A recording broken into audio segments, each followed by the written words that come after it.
The train station was busy that afternoon, filled with travelers rushing home, merchants unloading goods, and families waiting for their loved ones. Yet, in one corner stood a young Chinese bride, her eyes red from tears, her wedding dress dusty from the long journey.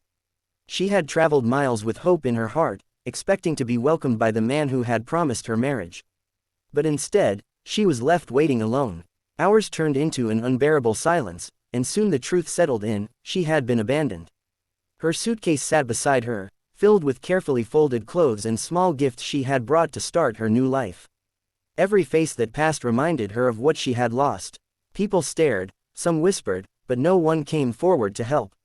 She clutched her hands together, praying not for herself but for strength to endure the shame. A foreign land, no family, no friend, no husband, she was utterly alone.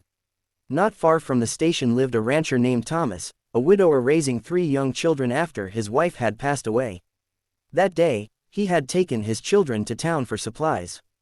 As they passed the station, the children noticed the lonely woman sitting with her head bowed. Something in her sadness struck their hearts. The youngest tugged at his father's sleeve and whispered, "Papa, why is she crying?" Thomas glanced toward her but turned away quickly, not wanting to interfere in a stranger's troubles. But children see what adults often ignore. They walked closer, and one of them gently asked, "Miss, are you okay?" The woman lifted her face, her tears glistening. She tried to speak, but the words caught in her throat. She could only shake her head.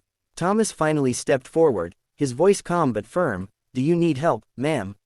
Slowly, she told them her story, how she had been promised marriage, how she had left everything behind in China, and how she had been left waiting with nowhere to go. The children's hearts ached for her. They looked at one another, then at their father.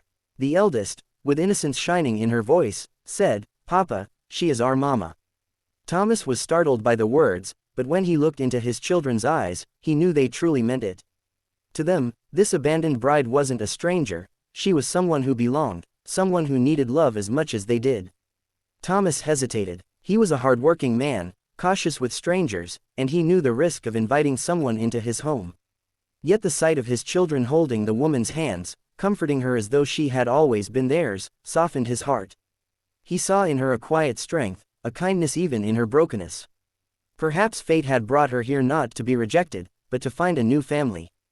That evening, Thomas offered her a place at his home. She entered the simple wooden house, greeted by the smell of warm bread and the sound of children's laughter. For the first time since she had stepped off the train, she smiled faintly. The children clung to her side, already calling her "Mama," as though the word had been waiting for her all along. In time, the bond grew. The bride who had once been abandoned at a station became the heartbeat of the household. She mended clothes, cooked meals, and told stories that reminded the children of hope and courage.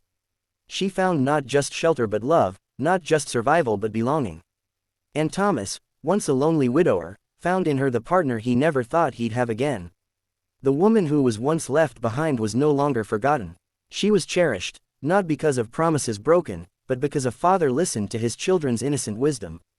Sometimes, love finds us when we least expect it, not in grand promises but in small voices that say, "She is our mama."